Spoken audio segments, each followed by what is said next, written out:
Many people approaching Chinese suppliers become frustrated by high minimum order quantities and therefore perceived risky entry into the market when trying to manufacture a new product. And much of this frustration happens because they ignore some important steps that they should take when it comes to dealing with their new supplier. In this video, I'm going to share with you the exact system that I use to get the lowest possible MOQ when trying to manufacture a new product. And let me tell you, these are the exact techniques that I use for brands which are now doing millions of dollars in revenue every year, even those which started with a low MOQ.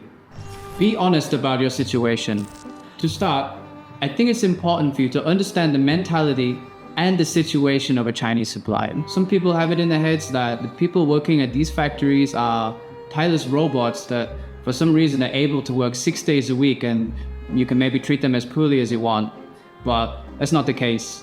These are real people that have their own real problems. Put your feet in their shoes and consider, if a customer like you was approaching me, what would make me excited about working on their project? Because after all, 99.9% of the people that approach me on a day-to-day business, that business turns to nothing. So, what is it that makes this one specific person serious?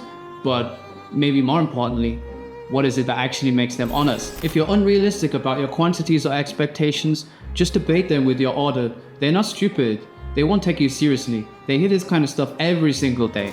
Suppliers are most flexible when they think that you could be a long-term customer of theirs, not just a single order or someone that's taking advantage of them just to make some cheap samples. But if you were to say something like, "We're just testing the market right now. We can't commit to a larger order yet.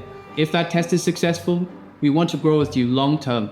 After all, most items on a factory production floor actually come from their long-term business. New-term business like this actually represents a tiny fraction of what they're doing. But everything has to start from somewhere. And if they think you look like a good opportunity, they may be willing to work with you on that MOQ. This leads on to the second point. Don't underestimate the value of personal relationships when it comes to dealing with your supplier. Do your best to remove that buyer and seller relationship. Instead, you want to try and turn it into a dynamic where the factory actually sees you more like a partner rather than a customer. If you're able to, fly to China and visit your supplier. Ask to meet the factory owner. I promise you, they're far more likely to give you a break on the MOQ if they know you as a person. And at the same time, you'll get vital insight into their real capacity, flexibility, and whether they're a trading company or a manufacturer. And if you do meet the owner, in case of a problem in the future, you now have the direct contact and main problem solver if something goes wrong. Of course, not everyone has the time or budget to fly to China and visit a factory. And if that's your case, there's still some ways you could build some rapport remotely with them.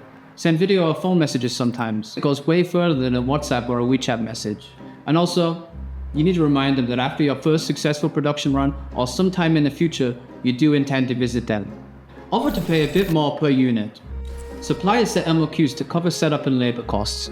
Offering a significantly higher unit price can often convince them to run a smaller batch.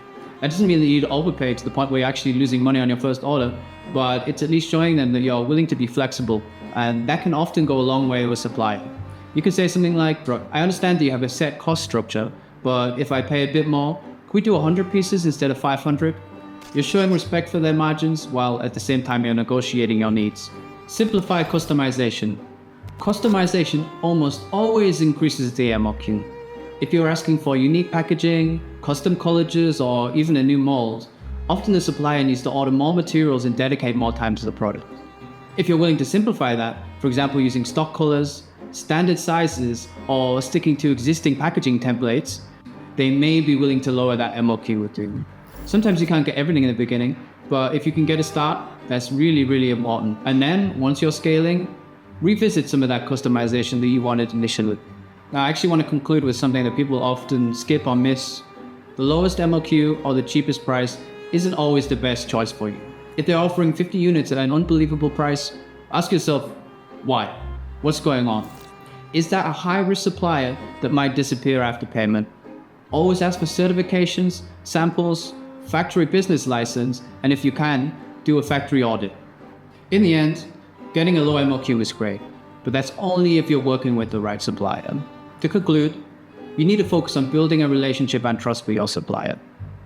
Be reasonable about what you're asking for, and understand their cost structure and offer win-win solutions which may be good for you both long term. Sometimes you'll get exactly what you want, Other times you'll have to compromise a bit. But that's the part of doing business in China. Play the long game with your supplier, and they'll often meet you halfway.